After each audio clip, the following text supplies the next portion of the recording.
关于乌克兰战事，基辅已经正在开始巷战。在这种情况下，为何还有这么多人鼓吹乌军？一起来看详细情况。各位老铁，大家好，欢迎收看本期迷彩虎，我是虎哥。现阶段乌克兰战事正酣之际，有不少国内国外的媒体上关于俄罗斯军队惨败的消息是越来越多了。如自媒体大量引用的乌克兰官方数据称，一天之内乌军歼灭俄军上千人，或者是最近的3天内乌克兰军队歼灭俄军3500人，并且额外俘虏200俄军的消息，亦或是乌克兰政府军3天击毁俄罗斯600辆坦克装甲车的信息。更离谱的还有国内的营销号宣称俄罗斯的攻势已经被乌克兰军队全面化解，俄罗斯已经不具备后续大规模进攻乌克兰的军事能力了。这样的消息和此前俄罗斯顺利进军的消息前后不一，种种矛盾的消息让网友到现在也搞不明白，到底是俄罗斯进攻失败，还是乌克兰全面溃败。那么如果说乌克兰军队真的如国内自媒体和外媒宣称歼灭了数千俄军，并且成功的阻击了俄军，为什么俄军能够快速的打到乌克兰首都城下呢？今天虎哥就来给大家分析一下当前乌克兰战事的真正情况。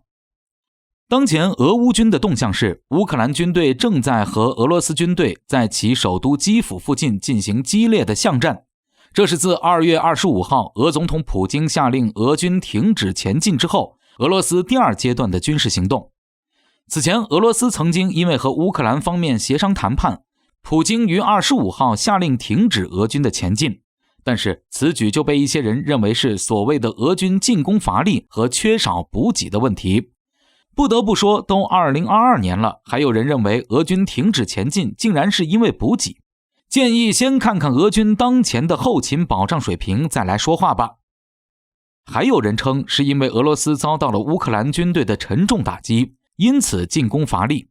实际上，随着乌克兰宣布不接受谈判后，普京便下令俄罗斯军队继续进攻。继续进攻的俄罗斯军队令乌克兰军队难以招架。在南线，俄军离切尔卡瑟地区越来越近了。东线，俄军已经开始向哈尔科夫州、苏梅州以及顿涅茨克和卢甘茨克地区继续挺进。最危险的是北部地区，俄罗斯35集团军和空降兵集群正在从基辅北部快速推进，当前正在基辅城以北和乌克兰军队进行巷战。虎哥预计，别看媒体一天到晚吹嘘乌克兰的战斗能力，但是基辅陷落也就是这几天的问题了。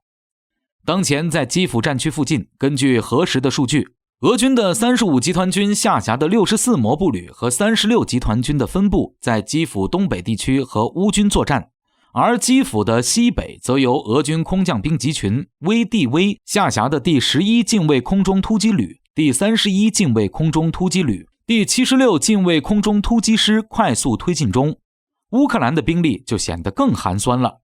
乌克兰在城内只有一个不满编的国民警卫队的第4快速反应旅和3个志愿营和少量乌克兰民兵，拥有很少的重型武器。因此在部队实力、武器装备、战斗人数上，乌克兰军队难以抵挡俄罗斯北方集群凌厉的攻势。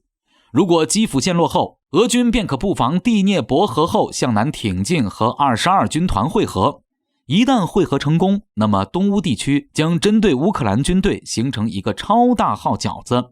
届时将有超过 60% 的乌克兰作战部队被俄军包围，俄军便可通过一战定乾坤的方式彻底解决乌克兰军队主力，届时乌克兰在俄军面前将难以组织起任何有效的防御，到时乌克兰政府就是不和俄罗斯谈判也没其他办法了。当然，网上一些媒体和网友受到一些谣言的影响，误以为俄军受到了重大挫折和打击。